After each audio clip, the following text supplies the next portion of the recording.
Welcome, everybody. All right, today we're talking about real deep communication. Open and vulnerable communication between intimate people is at the core of what a relationship is really all about. That is the best thing you could possibly have in a relationship.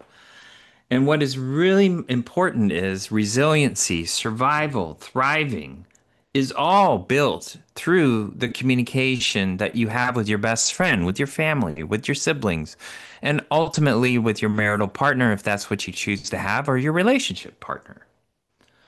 And what it is, and even your children. And to build trust clears the way for authenticity, and it opens up the gates to real, true intimacy. And if relationships partner do not feel seen, do not feel heard, do not feel understood, do not feel safe as they express their innermost desires and fears, they will never know the joy of blending their souls. Now, here's what's interesting. If you want really good, intimate communication, you've got to remember this one thing. You have got to focus your communication with people. If you want real and deep communication, it's ultimately going to come down to this.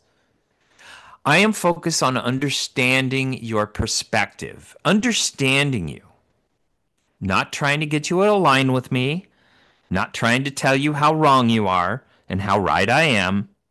And if you can leave your ugly, egotistical ass out of the conversation and shut the hell up and work really hard at putting yourself aside and understanding another person's perspective, you have the premise for deep and real communication. But there's one more ingredient that a lot of people lack, and that's called compassion. So I'm not only going to understand where you're coming from, but I need to have compassion for where you're coming from. And I have to understand that I cannot just stare at you analytically and try to figure out how right or wrong you are. I need to shut my brain off and really focus on understanding and having compassion for where you're coming from. And where you're coming from may be very emotional and may be very judgmental and may be very critical and maybe just absolutely batshit crazy. And that's okay. It's okay to be that. And it's okay for me to try to understand that. And it's okay for me to not to judge that. And it's okay for me to simply have compassion for where you're coming from. And it's not until you do that and put your ugly ass aside and your ego and your need to be right and your need for the other person to align with your egotistical needs and you what you think is right. If you can put your narcissistic self aside and actually work through your life in every transaction with another human being to understand and have compassion for they where they come from, you will be a person that is magnetic. You will be a person that people need and want in their life. You will have doors open. You will have respect of so many people in your life if you can just do that. But so many people are so selfish and so egotistical and so stupid that they go through life needing everybody to align with their ugly ass and everybody to make sure that they are right. And it's sad because these people breed and then they create kids and then they do stupid things like breeding stock, raising kids as parents. And really, they need to just cut it out until they can figure out wisdom, which is the ability to hear other people and understand them. And if you do that, you have what's called a heart. And that's a good thing. And if you want open communication, honest to God, if you can just encapsulate the last 5 minutes of what I just said, you'll probably have real and deep communication, but you got to commit to that. You can't just do it in a conversation. You need to do it as a way of life. Despite the plethora of available, ideas, many people still see woefully inept at understanding what the other partner means and feels. And that's because what they do is they develop a narrative. So the narrative goes like this. It's filled with resentment. I am going to listen to you through all the things you've done that have hurt me. So, oh, you saying this. Oh, you said this word. Oh, this is how you're saying it. Oh, I know what you're thinking. Oh, when you did this before. And so what they do is they collect evidence like a investigator. They all think they're freaking, investigative attorneys or investigative detectives against their partner.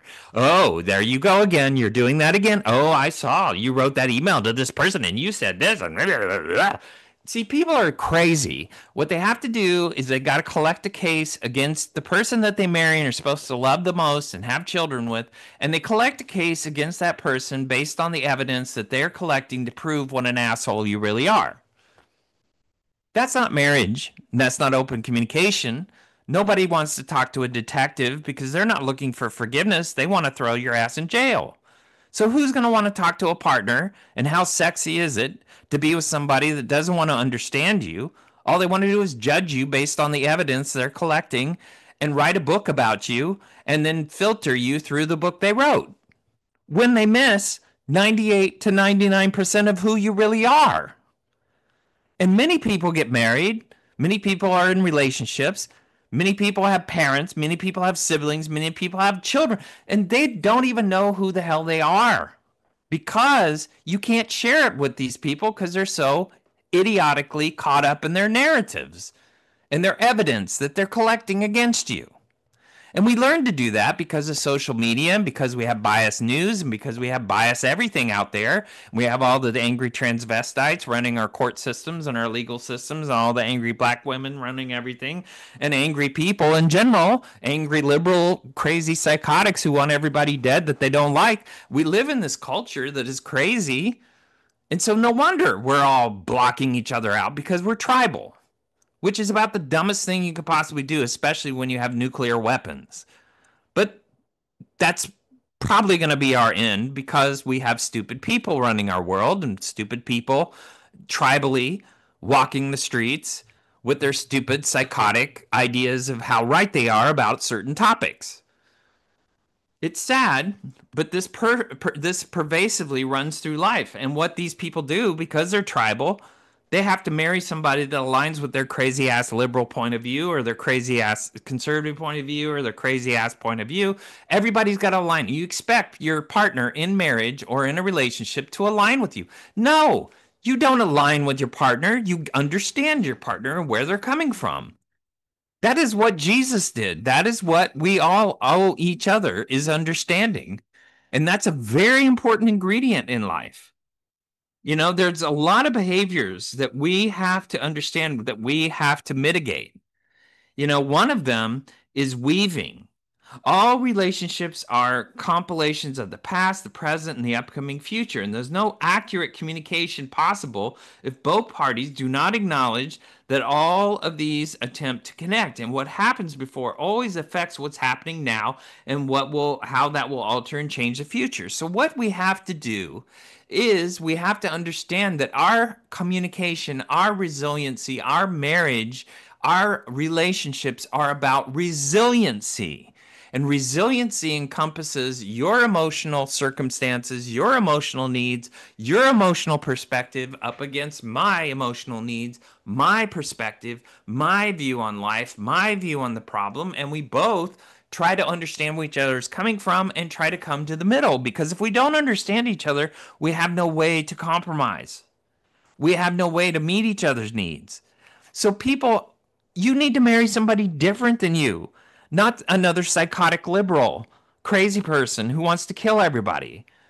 What you really want is you want to be with somebody who understands life and buoys their way through life, understands that they have to be buoyant, they have to be resilient, and they got to work their way through life and go into different circumstances and understand that everybody's different. And if you do that, you'll understand that most people are pretty good. Not all people are good, but most people have good in them. Because if you take the time to understand, that is your superpower. Understanding and compassion for what you are understanding.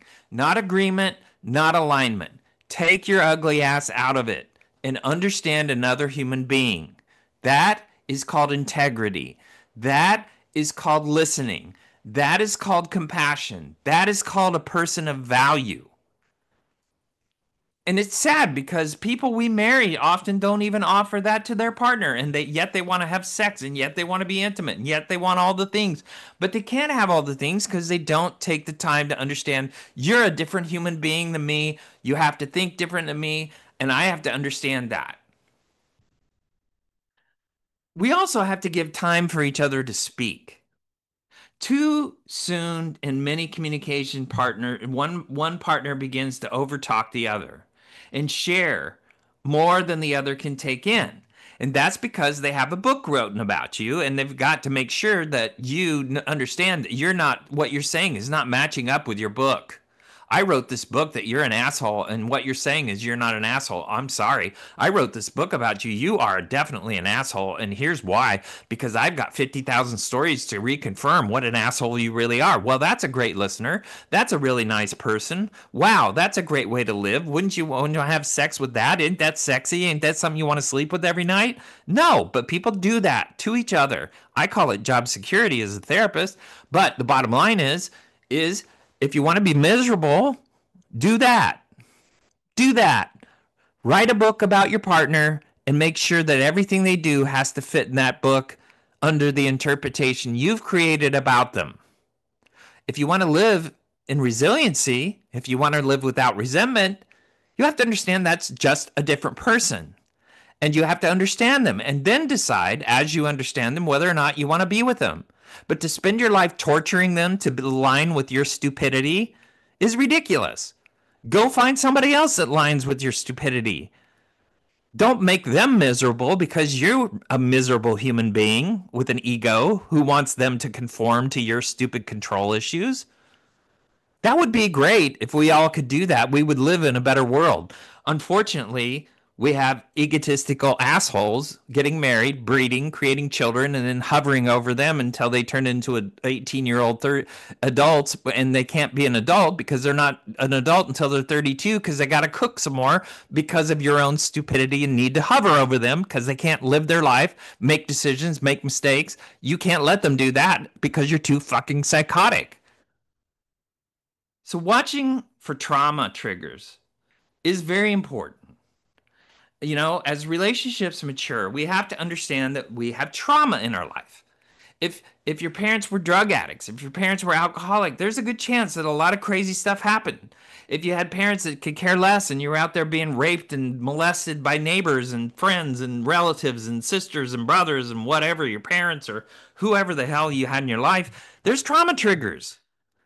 And so we have to have understanding if you have trauma. If you're not an understanding person, if you're a judgmental person of someone that is traumatized, if you have no time to take to understand their trauma and understand they filter the world through their hurt, you're not going to be a very good partner. What you have to understand is okay, this is a trauma trigger. I understand. Now, to get through trauma triggers, you have to decide I'm not going to make my trauma triggers run my life. These were events in my past. It's not who I am.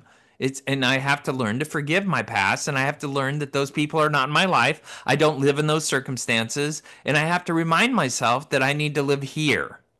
But that means my brain has to take all of those traumatic events out of my limbic system and put them into my memory glands so they're just memories and not triggers.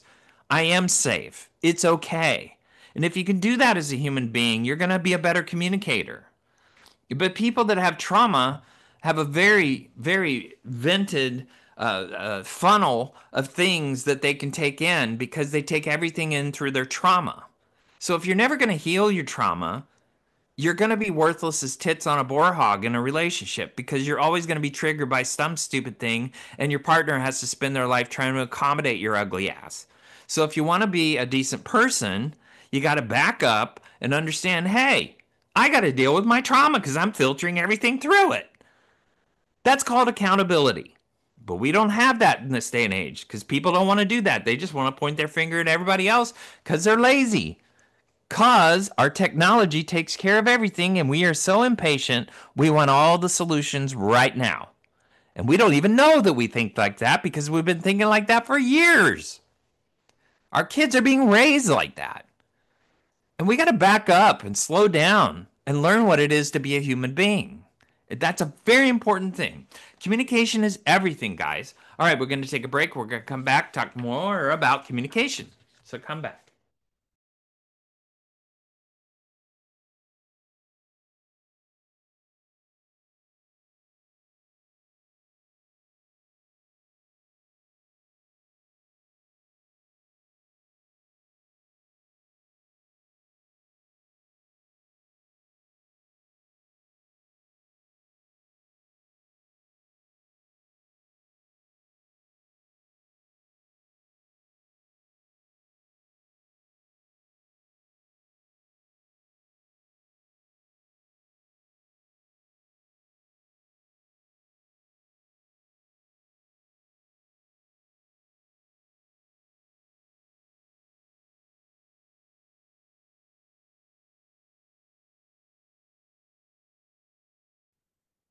Welcome back, everybody. We're talking about real deep communication.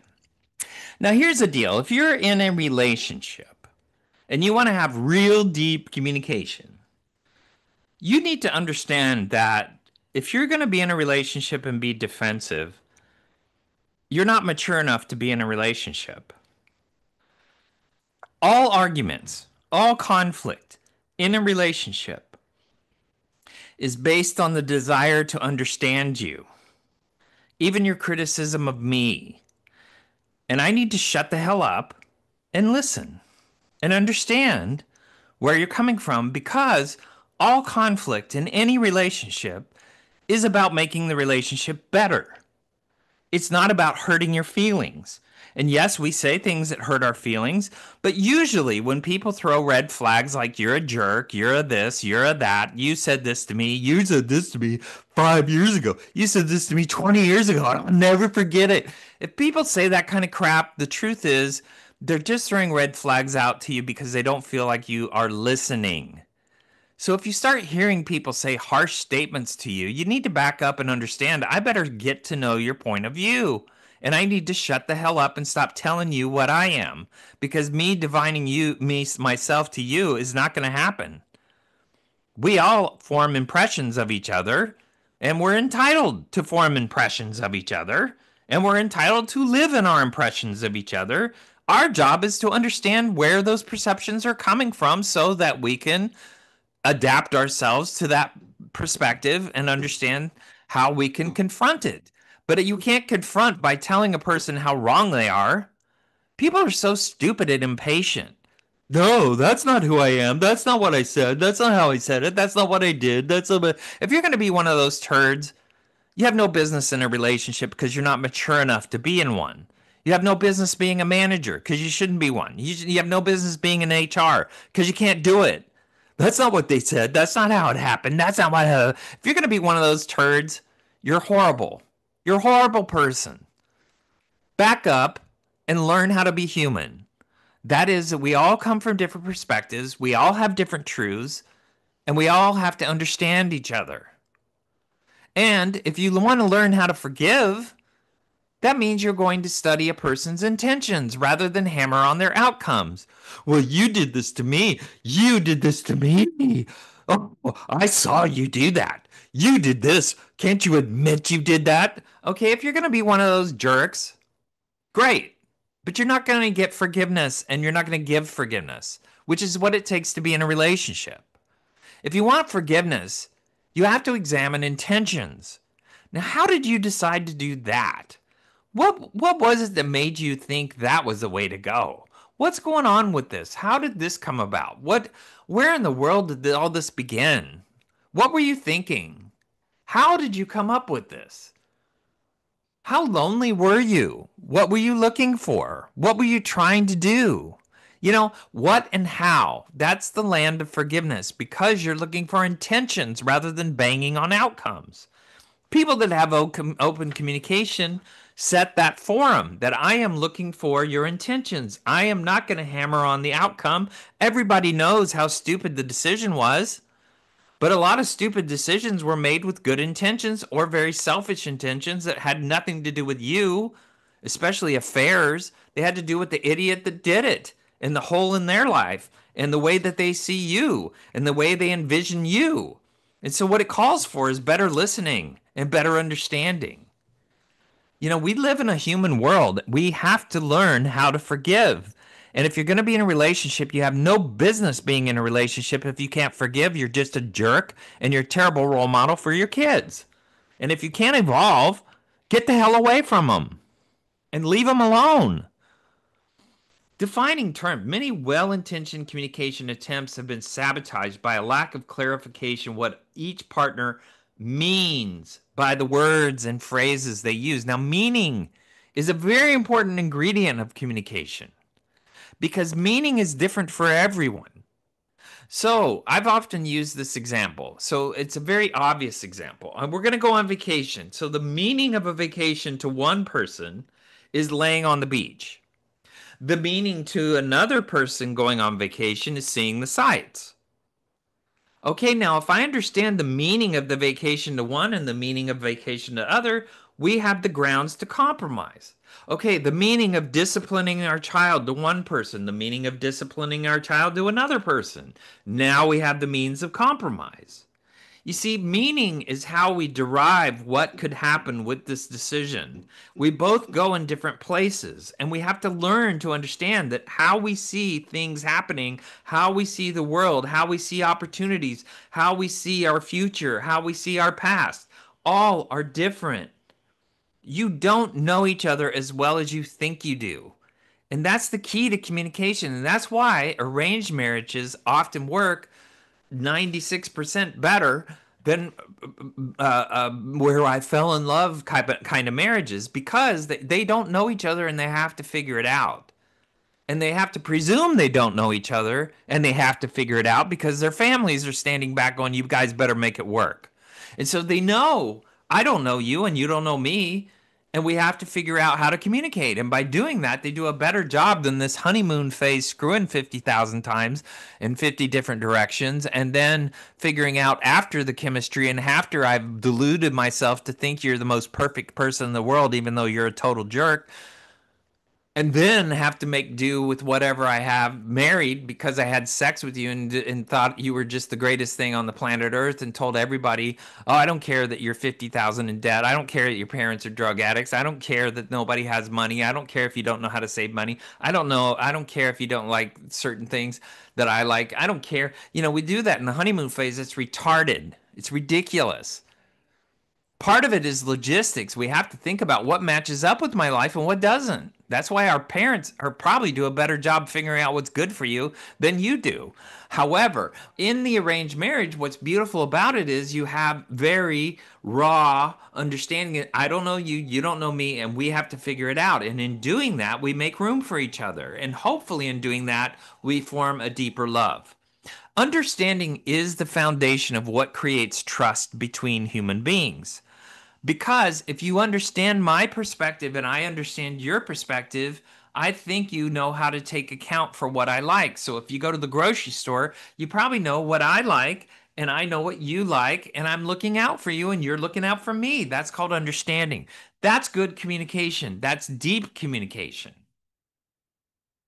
What's really also a better understanding is talking to a problem with the I statements. Yes, I did this. I see it this way. I understand. I think I did this instead of what you did or they did. The you people and the they people have never grown up. They don't know. They're not. They don't even know who the hell they are. They shouldn't even open their mouth. But I statements are people that are accountable. That's called integrity. So when you have people that communicate the I statements before the yous and the theys, they're not creating victim themes. They're telling you what they could have done better, what they didn't do better, how they participated. And oftentimes, what they're doing is inviting other people to do the same thing. I statements are what you want to hear. So when you're correcting your child, you want to go, I want to hear I statements. I want to hear what I did, how I contributed to the problem, what I did here, how I could have improved. I want to hear that. That is called an adult. Unfortunately, we don't have that in this life. We have the yous and the theys. And that's called angry transvestites, LGBTQ. Yous and theys. They want the yous and the theys to solve all the things, but they don't have any ideas. It's really sad. What defines a healthy relationship is built on communication, trust, emotional support, and respect. So, what is respect? Respect is listening. Listening. Yes, listening is respect. A lot of people don't do that. The people that do that are very magnetic people. They're people that care. They're people that understand. They don't have to agree. God knows I don't agree with a lot of psychotic people in this world, but I will listen to them and I will understand them and I will understand where they're coming from, and I'm not going to judge them for it. If I'm going to make my own decisions in my personal life, but I'm not going to sit around telling them what a crappy person they are to their face.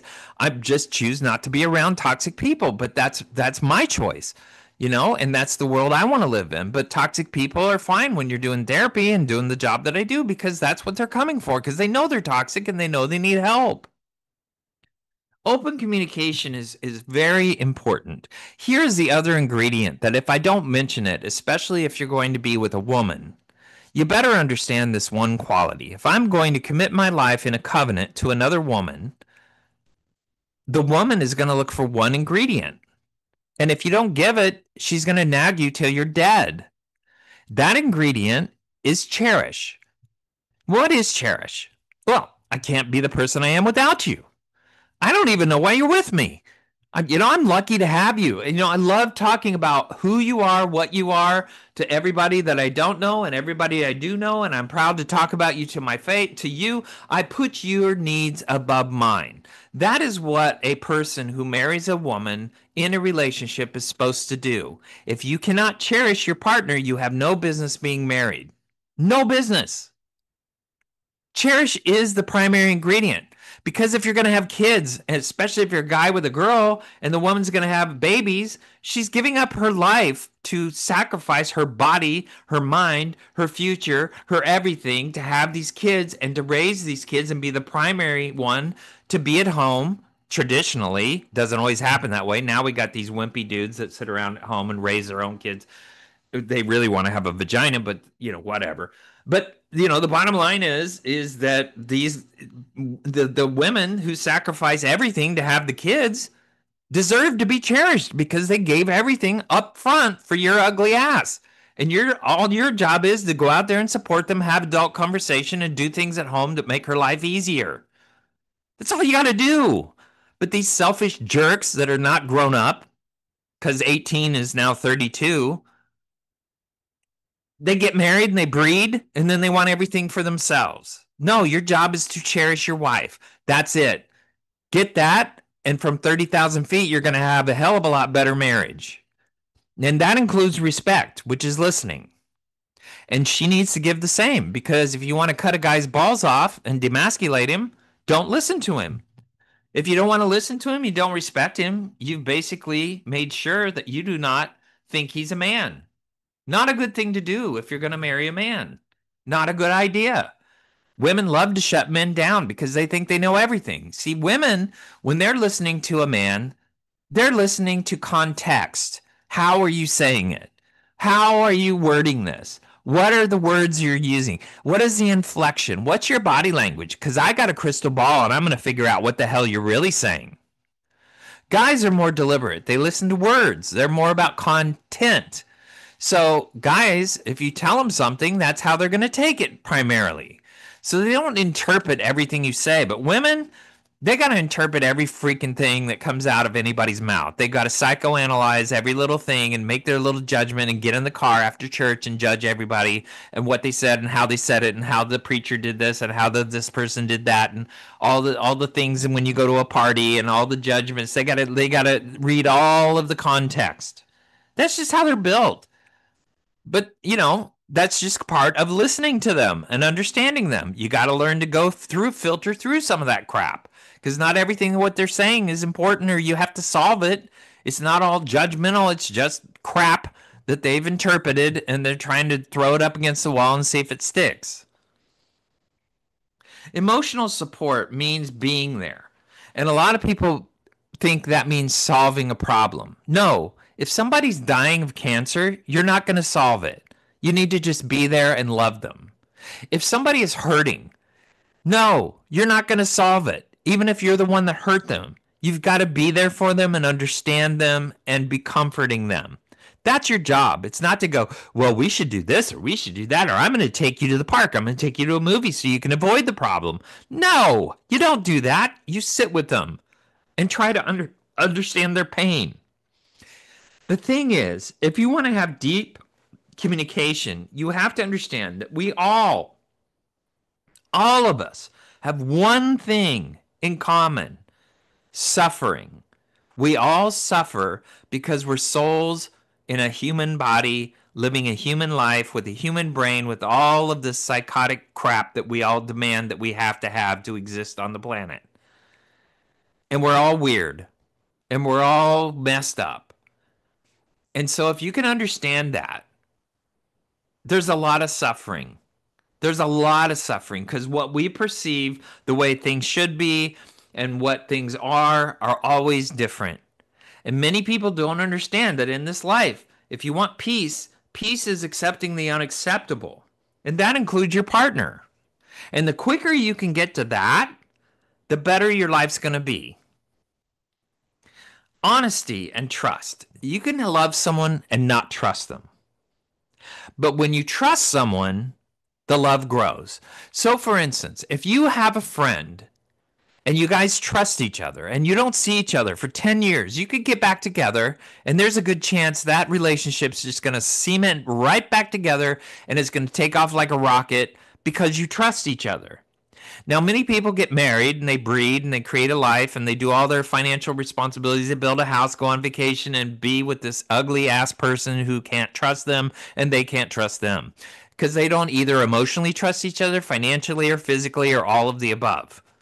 Because they're miserable people creating a miserable life together, thinking they're creating a great role model for their kids, when really what they're doing is warping their kids' idea of what love looks like and actually creating a monster because the poor kid has to stay at home and try to filter their life, trying to knowing that they're the only thing keeping their parents together. So they've got to create drama and create all kinds of things to keep their parents engaged in parenting them, so they'll at least stay together till 18, and then the kid can get out into life and figure out who the hell they are when they're supposed to have done that on your watch. But since you're assholes and you can't figure it out and you won't go to therapy, they're stuck there missing all their developmental phases just to please your ugly asses because you're married just to raise them. We have to raise our kids. You are damaging your kids. You need to shut the hell up, grow up, and figure out how to communicate and how to fall in love. But unfortunately, people don't understand how to trust each other. Here's how we do it. It's very simple. I know you do not have faith in me because I did this thing to you. I know you don't have that. I don't expect you to have that. What I hope you will do is give me faith that I understand where you're coming from and I understand how I've hurt you. I cannot fix it. I cannot do anything about it, but I need you to have faith in me if we're going to go forward. If you see something you don't like, I don't blame you. If you call me out on stuff, I don't blame you. If you are never get to trust, I don't blame you. But the bridge to getting to trust is I need you to have faith in me that I've learned and I understand. But here's the problem. You're never going to trust somebody that changes for another person. You're only going to be able to trust someone who changes because they realize what they're doing is wrong and they want to change it for themselves. That's why you're never going to change an alcoholic. You're never going to change a drug addict. You're never going to change somebody to being something better until they're ready to do it for themselves. All right. We're going to take another break and then we're going to come back and talk more about relationship and deep communication within relationships. So come back.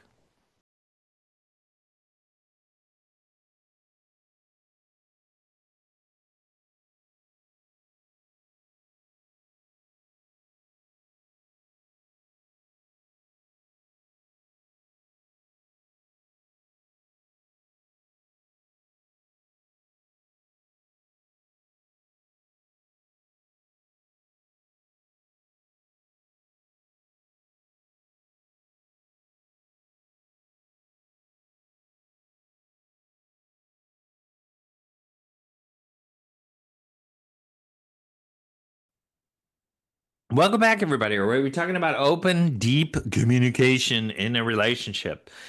Psychological dynamics of a relationship are shaped by social, emotional, and biological factors. Feeling securely attached to someone fosters trust and connection. However, experiences can influence behavior and current relationships. So, emotional regulation plays a significant role. And those who can marry their emotions are better equipped to resolve conflicts and maintain emotional intimacy. Now, here's a problem. Biologically, about 30%, especially of the male population, there's a lot of females like this too, are built to be soldiers genetically. So they take orders. They're generally good people. They can lead when they have to. They want to have a good life. They want to do nice things, but they're not really deeply emotionally attached. They're more in it for duty and loyalty and getting things done. And we need that because we're a warring creature. Therefore, a lot of people marry these good soldiers who can work and provide and do all kinds of wonderful things, but they're just not deep people. And that's because there is a genetic and biological part of our human race, about 36%, that are built to be soldiers. They're unemotionally available, and a lot of them are autistic. Some of them are, not all of them. But the bottom line is that they don't have emotional capacity to do deep, open communication. And so you never ask somebody for $50 when all they have is five. If you've married a soldier, if you're with someone who does not care about the deep emotional conversations, you have to understand that there is a biological factor involved in that. That biological factor, you're not going to change them.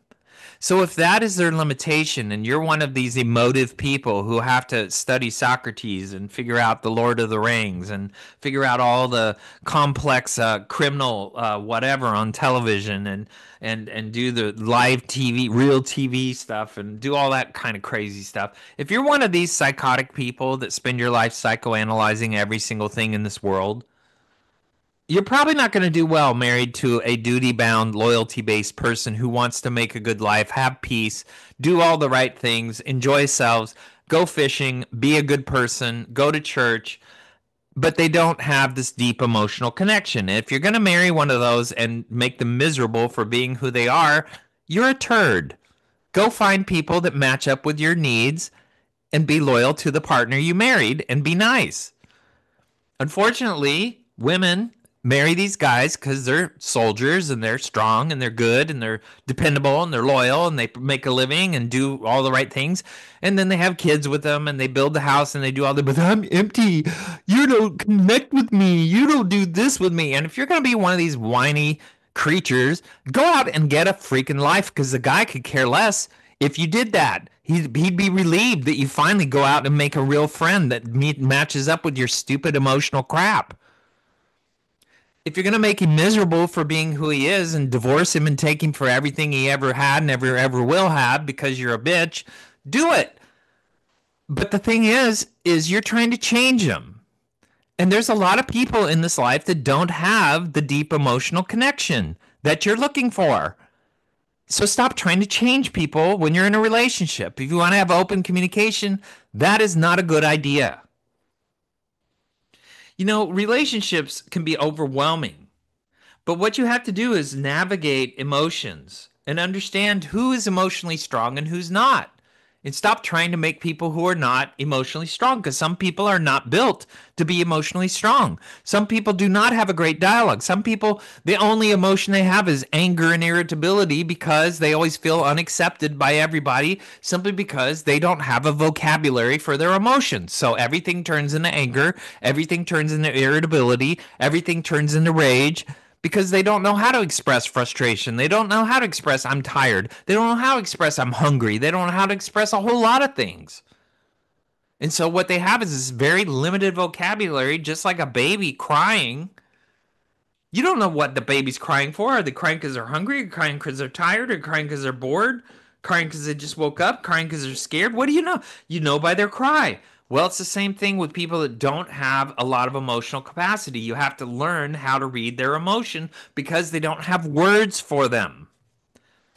But idiots who are emotive and think they know everything because they're emotive, I can read your mind. I know all the answers. I can answer all your questions before you do. I can do this. These egotistical idiots that marry people that they can control like that are idiots. And it's sad because they want you to match up to their emotive needs and you can't. And it's sad because they want to force it down your throat. And they want to think, well, I'm the only one that can interpret the world for you. I'm the only one that can do all these things for you. I have all the power. I'm the one that is making $5 million a year, and you're not because I make all your decisions for you, even though you're the one that goes out there and slugs out your life and does everything. They don't care about that. All they care about is I have all the power because I can read your mind. These kind of people are creepy. But there's lots of them out there, and they love to get married to people that don't have emotional capacity so they can manipulate the hell out of them and have a roof over their head and a living and children and all the things. And then they take them for everything they can get and go off and get married to probably the same thing because they love to control people. Emotional empathy is caring about other people. And if we had a little more of that, we would live together well. Now, people that grew up in small communities had to learn how to get along because they were each other's police, they were each other's fire, they were each other's doctor, they were each other's hospital. They helped each other, and they didn't always agree. They were Democrats and Republicans. There were people who didn't have the same point of view. There were Christians and non-Christians. There were Muslims and Jews. It's all kinds of stuff. But people that live in small communities learn how to communicate and work together and understand that we're all different. We don't live in a world like that because social media has detached us from community and made community with people that align with us rather than think differently. So we don't have a thing in our life nowadays that our children are learning called critical thinking. And if we had more Socratic learning where people would go to a class, read a book, and then interpret the book, and each of them have a different interpretation and learn from each other's different interpretations, we would do better in our life. Unfortunately, Socratic learning is not the grade system of the United States, A, B, C, D, F. It's not that. It has to be Socratic learning is people who have knowledge, who have taken the time to learn and throw their ideas up against each other and explore those ideas without the desire to be correct, but the desire to learn more from each other. That's what marriage is. It is a Socratic process. Unfortunately, people go into it with a grading system and they grade their partner and they create a wall and they don't have open communication because everything's got to be on my grade scale of what I want you to be for me. Willing to make your relationship healthy. That's a really good thing. If you're struggling with your relationship, then you can go for external support. Psychology offers a lot of very compassionate services and empathetic services where you can actually hear each other in a third party platform where you can actually hear what the hell your partner's really thinking about you. And that third party can hopefully regulate and help you understand each other by hearing each other. By having a third party there in a marital counseling, the idea is that you've got a third party listening to you because the asshole you're sitting next to can't hear you outside of their narrative about you. And they're going to sit there and complain because your narrative of what you're saying to the therapist doesn't match up with their narrative about you. They've got to tell the therapist, no, they're not saying that they did this 5 years ago. They're not saying they're not saying where this came about. They're not saying blah, blah, blah, blah, blah. Barf my narrative. Let me tell you about my book I wrote about you. No, that's not therapy. I'm going to throw the freaking book out and we're going to hear each other and understand each other a little better. That's therapy. Now, do all therapists do that? No. There's a lot of them that don't because they themselves don't like conflict. Communication is vital for healthy relationships, but communication does include conflict. Now, conflict is not a yes or no. Conflict is this is what I can do, and this is what I can't do. This is what I understand about you. This is what I'm hearing. I think what you're saying to me is this. That's called reflective listening. We owe that to each other. Being able to talk openly and honestly with people. When you did this, this made me feel this way. And to actually hear that, I'm sorry that made you feel that way. I can understand where you're coming from. That must have been very difficult. Yeah, I can see why you're mad at me. I can see why you think I'm a jerk. Yes, I can understand where you're coming from. Now, that would be so nice, so incredible to be married to a human being that could do that. Can you do that? I'd tell you a lot of people can't because they're really assholes who want to be right and want you to align with them. If communication in your relationship is lacking, you have to understand that the level of your commitment in a relationship dictates your level of communication. So if you're one of these, we're going to get divorced. I want a divorce. I'm going to break up. I'm thinking about moving. I'm going to move out. I moved out 50 times now. I'm going to take the kids. I'm going to take you for everything you got. I'm going to take you to. If you're going to be one of those jerks, your partner's already negotiating in their brain what life's going to be like with you and without you, and they can never have a full commitment to you because you're a jerk.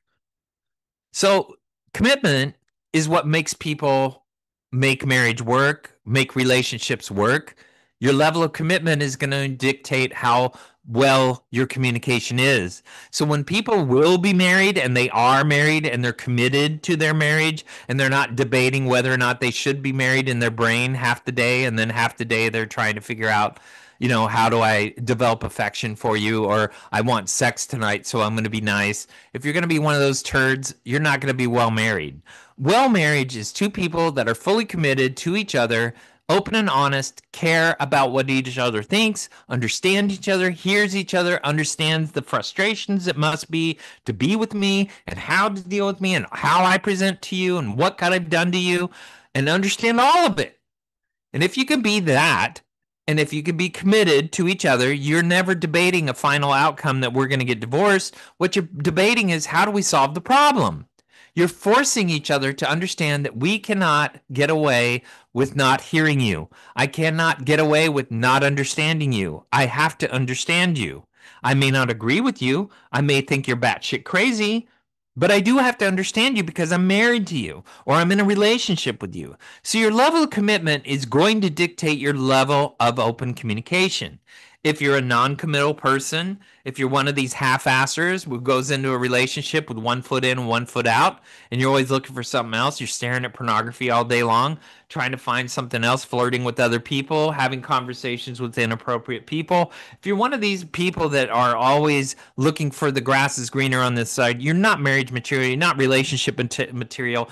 Do yourself a favor and do everybody else a favor. Either commit to what you're in or get away from it and stop demonstrating what an asshole looks like. Communication in relationships reduces and resolves conflict. Every relationship is bound to experience conflict from time to time. When you're able to talk about your problems in an open and honest way, you can resolve arguments and disagreements readily. Rather than getting caught up in the cycle of misunderstandings, hurt feelings, emotional strife, you can address your problems and take steps to improve your communication. While the common assumption is that you will improve your relationship, it starts by improving yourself. And that's understanding, what kind of commitment am I giving you? Am I offering you emotional communication? Am I offering you the kind of communication that would make you want to talk to me? Am I showing interest in you as a human being? Am I trying to understand you as a human being? Now, this goes both ways, guys.